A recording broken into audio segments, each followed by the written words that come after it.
Hello guys, welcome to our channel. This is Teja. ప్రస్తుతం మనతో పాటు సీనియర్ జర్నలిస్ట్ జగదేవ్ గారు ఉన్నారు. నమస్తే సార్. నమస్తే. సో పవన్ కళ్యాణ్ గారు జనసేన పార్టీ అధ్యక్షులు భీమవరంలో ఓడిపోయారన్నారు, గాజువాకలో ఓడిపోయారన్నారు, ఒక్క సీటు కూడా గెలవలేదన్నారు, గెలిచిందని కూడా లాగేసుకున్నారు. ఇవన్నీ కూడా ఈ 5 ఏళ్ల నుంచి కూడా చాలా ఎదుర్కొన్నారు. మొత్తానికి ఎప్పుడైతే కూటమిలో చేరారో ఒక మ్యాన్ లాగా నిలిచారు ఆయన. ఇప్పుడు పిఠాపురం నియోజకవర్గం నుంచి ఆయన ఆల్మోస్ట్ గెలిచినట్లే అత్యధిక మెజార్టీ తోటి. సో దీని అందరిని కూడా ఆయన అభిమానులు కానీ, ముఖ్యంగా చిరంజీవి ఫ్యాన్స్ కానీ, ఆయన ఫ్యాన్స్ కానీ, వాళ్ళ ఫ్యామిలీ మెంబర్స్ అందరూ కూడా చాలా భావోద్వేగానికి గురయ్యారు, కంటతడి పెట్టుకుంటున్నారు. సో దాని గురించి మీరు అన్నట్టు 2014 ముందు పార్టీ పెట్టారు. 2014లో పోటీ చేయలేదు, ఎందుకంటే విజనరీ ఉన్న నాయకుడు కావాలి కొత్త రాష్ట్రానికి అని చెప్పి కేవలం పార్టీ పెడితే 2 రాష్ట్రాల్లో కూడా ఉంటుందేమో అనుకున్నారు. కానీ ఒక్క ఆంధ్ర వైపే ఎక్కువగా మొగ్గు చూపి వెళ్ళడం జరిగింది. ఆ తరువాత మీరు అన్నట్టు 2019లో ఇండివిజువల్గా పోటీ చేసినా కూడా 2 స్థానాల్లో కూడా ఘోర పరాభవం. గెలిచిన ఒక్క సీటు కూడా లాగేసుకున్నారు, అటు వెళ్ళిపోయారు.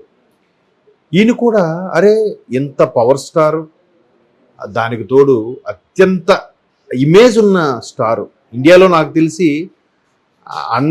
అందరి సూపర్ స్టార్లకి ఫ్యాన్స్ ఉంటారేమో, ఈయనకొక్కడికే భక్తులు ఉంటారు నాకు తెలిసి.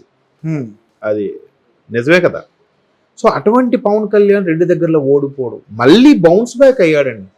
అది అసలు గ్రేటెస్ట్ థింగ్ ఎవరికైనా సరే. ఎందుకంటే ఇవాళ రేపు చిన్న చిన్న పరీక్షల్లో ఫెయిల్ అయిపోతుంటేనే ఇల్లు పారిపోతున్నారు, సూసైడ్ అటెంప్ట్ చేస్తున్నారు, అవునా? మరి అలాంటిది అంత ఇమేజ్ ఉన్న నాయకుడు 2 చోట్ల ఓడిపోవడం అనేది మరొక లాంటి ఎలా ఫీల్ అవ్వాలి? ఇకపోతే గడిచిన 5 ఏళ్లలో ఏదైతే ప్రభుత్వానికి వ్యతిరేకంగా మాట్లాడాడో, నాకు తెలిసి ప్రపంచంలో ఆయన్ని ట్రోల్ చేసినట్టుగా ఎవ్వరూ చేసుండ్రు. ఇప్పుడు 3 పెళ్ళిళ్ళు చేసుకున్నాడన్నారు, 3 ఒకసారి చేసుకోలే, ఒకరితో 3 ఇళ్లలో పెట్టి మెయింటైన్ చేయలే, ఒకళ్ళని ఉంచుకొని ఇంకోళ్ళని పెళ్లి చేసుకోవడం చేయలే, ఇవి ఏమీ చేయలే. అంటే నేను లాజిక్గా మాట్లాడడం కోసం కొంచెం వాడని పదాలు వాడుతున్నానేమో, అట్లా కూడా కాదు కదా. ఒకరితో అయిపోయింది. ఫస్ట్ ఎవరో వైజాగ్ అమ్మాయి ఉండేవారు అన్నారు, అది ఎవరికి తెలియదు, అది అంత వాస్తవం ఎంత ఉందో కూడా తెలియదు. ఆ నోట ఈ నోట విన్నమాట. రెండోది రేణుదేశాయ్ గారు అన్నారు, రేణుదేశాయ్ గారి వరకే తెలుసు అందరికీ, మొదటిది కూడా వాస్తవం కాదో తెలియదు. రెండో దానికి పెళ్లి చేసుకున్నాడు, 2 పిల్లలు కన్నారు, అది కూడా ముందు సహజీవనం అన్నారు, తర్వాత పెళ్ళి అయింది అన్నారు, ఏవో రకరకాల వార్తలు. ఇప్పుడు మూడోది ఇంకో వేరే కంట్రీ అమ్మాయి చేసుకున్నారన్నారు, ఒకరు గౌరవంగా విడిపోయాక ఇంకోటి చేసుకున్నారు. విడిపోయిన తర్వాత కూడా ఆవిడ ఎప్పుడు పవన్ కళ్యాణ్ గురించి తప్పుగా ఎక్కడ మాట్లాడలేదు ఈ రోజు వరకు కూడా, రేణుదేశాయ్ గారు, అవునా? ఇవన్నీ కూడా ఆయన రాజకీయాల్లోకి వస్తే ఈయనకెందుకు? 3 పెళ్ళిళ్ళు చేసుకున్నాడు, ఈయనకెందుకు? అయ్యా స్పెషల్ ప్యాకేజ్ ఏది? 3 పెళ్ళిళ్ళు చేసుకుని నువ్వు అడగడం ఏందయ్యా? అయ్యా పోలవరం ఎంతవరకు వచ్చింది? 3 పెళ్ళిళ్ళు చేసుకున్నావు, నువ్వు పోలవరం నుంచి అడగడం ఏంటయ్యా? అన్నిటికీ అదేనా? ప్రతిదీ పర్సనల్ లైఫ్లోకి పర్సనల్గాను. ఆ కొన్ని కార్టూన్స్ చూస్తే ఎంత అసహ్యంగా ఉండేవంటే, చంద్రబాబు గారు చెంబు పట్టుకొని చెరువుకి వెళ్తే ఆ వెనక ఈయన చెంబు పట్టుకొని వెళ్ళినట్టుగా, ఆయన వెనక ఈయన చేయి పెట్టినట్టుగా, ఇలా రకరకాల వల్గర్గా, చాలా అసభ్యకరంగా, జుగుప్స కలిగించే విధంగా చేశారు. ఎక్కడ ఆయన తొనకల. ఆయన పర్సనల్ లైఫ్ లో ఆయన ఇంటి ఫ్యామిలీ లేడీస్ మీద అటాక్ చేసినా కూడా అవతల వాళ్ళ ఫ్యామిలీ లేడీస్ మీద అటాక్ చేయలే. ఆఖరికి రోజా గారు లాంటి వాళ్ళు కొన్ని వ్యాఖ్యలు చేస్తే, రోజమ్మ నువ్వు కూడానా అన్నాడు, నువ్వు కూడానా అన్నట్టుగా. నిన్న ఆవిడెవరు, యాంకర్ శ్యామల అంట ఆవిడ, పవన్ కళ్యాణ్ ఇంతవరకు ఎవరికి సాయం చేయడమే చూడలేని స్టేట్మెంట్ ఇచ్చింది ఆవిడ. అది ఎవరైనా యాక్సెప్ట్ చేస్తారా? మీకు పార్టీ ఇష్టం, మీకు వైసీపీ అంటే ఇష్టం, వంగ గీతాలు గెలవాలని కోరుకుంటున్నారు, తప్పలేదు, మీ ఇష్టం, మీ అభిమానం. కానీ ఈయన ఇంతవరకు సాయం చేయడమే చూడలేదు, అది ఎవరు అడిగినా చెప్తారు, అవునా?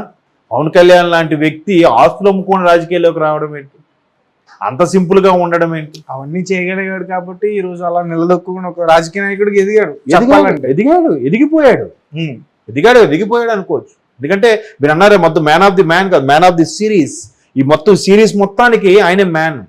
ఎందుకంటే బీజేపీకి 2% కూడా లేని బీజేపీని రాష్ట్రంలో ఇప్పుడు ఈ స్థాయిలో లీడింగ్ లో తీసుకొచ్చి రేపు గెలిపించిపోయే దగ్గర 5 డిజిట్ పైనే ఎమ్మెల్యే స్థానాలు, అలాగే ఒక లోక్సభ స్థానం కూడా ఈయన త్యాగం చేసి మొదటి నుంచి ఆయన అదే చెప్తున్నాడు, నేను రాష్ట్ర ప్రయోజనాల కోసమే పనిచేస్తున్నాను, కేవలం ప్రభుత్వ వ్యతిరేక ఓటుని చీల్చదలుచుకోలేదు. ఎప్పుడైతే చంద్రబాబు గారిని అరెస్ట్ అయ్యారో, వెళ్ళి ములాఖత్ అయ్యాడో, బయటకు వచ్చి ఇచ్చిన ఫస్ట్ స్టేట్మెంట్ అది, కలిసి పనిచేయబోతుంది. అక్కడ బీజేపీ కూడా సెంట్రల్ అవసరం ఉంటుంది. రేపు పొద్దున మరలా ఒకప్పుడు ఎన్డీఏలో ఉన్న ఈ టీడీపీని మళ్ళా యాడ్ చేయగలిగితే, ఒకవేళ సెంట్రల్లో ఎన్డీఏ వస్తే మనకు యూస్ఫుల్గా ఉంటుంది, మనకు పనులు అవుతాయి, ఇద్దరికీ సయోధ్యగా. అరే ఈయన ఏమి ఒక ఎమ్మెల్యే కాదు, ఒక ఎంపీ కాదు, ఎమ్మెల్సీ కాదు, ఈయన మోదీ గారు పక్కన కూర్చోబెట్టుకొని మీరే సాత్ పవన్ హై అనడం ఏంటండి కదా. అలాగా 2 స్థానాల్లో ఓడిపోయి, అలాగా అన్ని బాటలు పడి, అన్ని ఇబ్బందులు ఎదుర్కొని, వైజాగ్లో ఏదో హోటల్లో దిగితే అక్కడ హౌస్ అరెస్ట్ చేశారు. ఇంకోసారి చంద్రబాబు గారిని అరెస్ట్ చేశారు, కలుద్దామంటే రోడ్డు మీద మధ్యలో ఆపేశారు. ఎక్కడ కోదాడ దగ్గర ఎక్కడో ఆపేస్తే ఆయన నడి రోడ్డు మీద పడుకున్నాడు ఆయన. ఇన్ని జరిగాయి, ఎన్ని అవమానాలు జరిగాయి, ఎన్ని అన్నారో తెలియదు. ఇప్పుడు ఆయన నిజంగా సినిమాలు చేసుకుంటే ఈ 1000 కోట్లు 100 కోట్లు అక్కడ రావా అండి? ఇవాళ రేపు అంటే పేర్లు అనవసరం, ఒక భాషకే పరిమితమైన ఇప్పుడిప్పుడు అప్కమింగ్ గా వస్తున్న హీరోల్లోనే 100 కోట్ల మార్కుకి వెళ్ళిపోయిన హీరోలు ఉన్నారని న్యూస్లో చూస్తున్న ఈ రోజుల్లో అసలు ఏ డ్యాన్సులు చేయడమా బారాదు, సూపర్ యాక్టరా కాదు ఆయన చెప్తాడు, నాకు అన్నయ్య గారిలాగా నేను సూపర్ యాక్టర్ కాదని చెప్తాడు ఆయన. మరి అటువంటి పవన్ కళ్యాణ్కి ఎందుకు అంత ఇమేజ్? సౌత్ లోనే ఫస్ట్ యాడ్ చేసిన హీరో పవన్ కళ్యాణ్ పెప్సీకి. ఇప్పుడు ఆయన తలుచుకుంటే రావా? ఇప్పుడు మహేష్ బాబు గారికి దగ్గర 33-32 బ్రాండ్లు ఉన్నాయి. ఈయన చేయాలంటే చేయలేడా? ఈయనకి వచ్చుండవా? నిన్న లేదు మన టీవీ యాంకర్లు కూడా యాడ్స్ చేస్తున్నారు కదండి, అలా లుంగీల యాడ్లు అని, యాడ్లని, అదేంటవి విల్లాల యాడ్లు, రియల్ ఎస్టేట్ యాడ్లని. మరి పవన్ కళ్యాణ్ గారు చేయలేరా? వచ్చుండవా? చేయలే. ఆయనకి అది లేదు. ఈవెన్ ఆయనతో విడిపోయిన ఇల్లాలు కూడా, రేణుదేశాయ్ కూడా ఏం చెప్తుంది ఆవిడ, ఆయనకేంటో ఎప్పుడు ప్రజలు సేవ ఏదో చెయ్యాలని తప్పన తప్ప అంత ఇమేజ్ ఉంది కదా, అంత ఫ్యామిలీ బ్యాక్గ్రౌండ్ ఉంది కదా, ఆయన ఎందుకు అలా ఉంటారో తెలియదండి. ఆయనకి అది ఇష్టం, ఆ వ్యవసాయము, ప్రజలకు ఏదో చెయ్యాలి, అట్లాంటి ఫీలింగ్లో ఉంటాడని చెప్పింది. మరి ఆవిడ విడిపోయిన తర్వాత బ్యాడ్గా చెప్పొచ్చు కదా, నా అలాంటోడు ఇలాంటోడు తాగి వచ్చి కొట్టాడని చెప్పొచ్చు కదా, ఎక్కడైనా మాట్లాడిందా? అటువంటి వ్యక్తి 2 స్థానాల్లో ఓడిపోయిన తర్వాత మళ్ళీ బౌన్స్ బ్యాక్ అయ్యి వచ్చి ఎంత పటిష్టం చేసి రాష్ట్రం కోసం ఇంచుమించు 5-6% ఓటింగ్ ఉన్న ఆయన ఈజీగా ఒక 30-40 స్థానాల్లో పోటీ చేయగలడు, 30-40 ఇంకెక్కువే చేయగలడు. అయినప్పుడు కూడా 21 స్థానాలు కొన్ని బీజేపీకి త్యాగం చేసి, కొన్ని టీడీపీకి ఇచ్చేసి గెలిస్తే మరి భావోద్వేగం రాదా అండి కుటుంబ సభ్యులకి? ఫ్యాన్సే భావోద్వేగం అయినప్పుడు కుటుంబ సభ్యులకి ఎందుకు రారు? ఆ చిరంజీవి గారు కానీ, లేదంటే ఆ సోదరి పవన్ కళ్యాణ్ గారి సోదరి కానీ, నాగబాబు గారు కానీ, చిరంజీవి గారు కూడా ఆ భావోద్వేగ క్షణాలు. ఎందుకంటే రకంగా ఆయన నీడ గెలిచినట్టు. Yes, exactly. ఎందుకంటే మగధీర 100 days బ్లాక్ బాస్టర్ అయిన తర్వాత ఒక జర్నలిస్ట్ ఇలాగే అడిగారు, సార్ మీకు పుత్రోత్సాహం ఎలా ఉంది, మగధీర అంత సూపర్ హిట్ అయింది కదా రామ్ చరణ్ నటన చూస్తుంటే, నేను ఈ పుత్రోత్సాహం ఎప్పుడో అనుభవించానండి అన్నాడు. ఇదేంటిది ఎప్పుడో అనుభవించి? రామ్ చరణ్ చిన్నప్పుడు చైల్డ్ ఆర్టిస్ట్ గా చేశాడా అనుకున్నాను. కాదండి, తమ్ముడు కళ్యాణ్ బాబుతోనే నేను ఎప్పుడూ ఆ పుత్రోత్సాహం ఉంది. ఎందుకంటే ఆల్మోస్ట్ చాలా గ్యాప్ అంటే ఇద్దరికి. కళ్యాణ్ బాబు గారు కూడా ఎప్పుడు కూడా ఏ అంశం ఏది చెప్పినా కూడా అన్నయ్య వదుల ద్వారా చెప్పే చేసేవాడు. ఎక్కువ సురేఖ గారు వదిన గారితో ఆ ర్యాపో ఉండేదంట. ఏది చేయాలని ఏం చెప్పినా ఆవిడ చెప్పి చేసేవాడు, అంటే ఎవరితో ఎక్కువ మాట్లాడాడు కాదు. అట్లాంటి కొడుకులాగా చూసుకున్న తమ్ముడిని ఎందుకు ఈయన ఏం చేస్తాడు, ఇప్పుడు సరిగ్గా చదువుకోలేదు, ఇంటర్మీడియట్ ఫెయిల్ సంథింగ్ అంటారు చాలా మంది. అలాగని దేని మీద దృష్టి ఉండేది కాదంట. ఇటువంటి వాడు సినిమాలు నిలదొక్కుంటాడా అనుకున్నవాడు చిరంజీవి మేనియాను కూడా తప్పించి సూపర్ స్టార్ గా ఎదిగిపోయాడు డిఫరెంట్ స్టైల్తో. చిరంజీవి దాటేశాడండి ఒక విధంగా చెప్పాలంటే, మెగాస్టార్ గా దాటేశాడు ఎప్పుడో పవన్ కళ్యాణ్. అవునా కదా? మొన్న అదెవరు మచ్చరవి గారి ఇంటర్వ్యూ కూడా చూస్తే కేవలం పవన్ కళ్యాణ్ గారి పోస్టర్ చూడడానికి క్రాస్ రోడ్స్ వరకు వెళ్ళారట అందరు కార్లు వేసుకొని, బద్రీ పోస్టర్ చూడడానికి. 10 ఏళ్ళు ఒక్క హిట్ లేకుండా కూడా ఉన్నాడండి. దట్ ఈస్ పవన్ కళ్యాణ్ కదా. అంత పవన్ కళ్యాణ్ హిట్ లేకుండా ఉన్నాడు, 10 ఏళ్ళు పదవి లేకుండా. ఇప్పుడు మళ్ళీ కరెక్ట్, బాగా చెప్తారు, కలిసి వచ్చిందేమో. అయితే అలాంటి వ్యక్తి 2 చేతులు ఓడిపి ఇప్పుడు భారీ మెజార్టీతో గెలవడం, ఒక రాష్ట్రంలో ఒక అరాచక ప్రభుత్వాన్ని దింపేయడానికి కీలక పాత్ర వహించడం, మ్యాన్ ఆఫ్ ది సిరీస్ గా వ్యవహరించడం, అటు బాబు గారిని అటు సెంట్రల్లో బీజేపీ పెద్దని ఆయనే చెప్పాడు కదా, నేను ఎంతమంది పెద్దలతో ఎన్ని తిట్లు తిన్నానో నాకే తెలియదు, ఇదంతా కలపడం కోసం ఇదంతా చేయడం కోసం చేశాను అన్నట్టుగా చెప్పుకొచ్చాడు. ఈరోజు జైకేతను ఎగరవేశాడు ఆయన. నేను చాలా చెప్తున్నాను, నిజంగా చాలా కీ రోల్ పవన్ కళ్యాణ్ అనే వ్యక్తి చాలా కీ రోల్ పోషించారు. అయితే టీడీపీ యొక్క బలగం కూడా అలాగే పుంజుకుంది.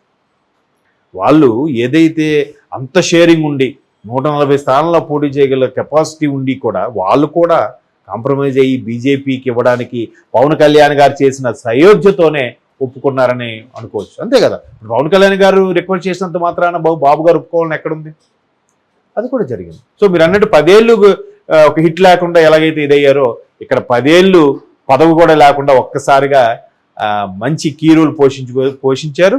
రేపు ప్రభుత్వం కూడా కీ రోల్ పోషించబోతున్నారు. మేబీ కొందరు హోమ్ అంటున్నారు, కొందరు డిప్యూటీ అంటున్నారు.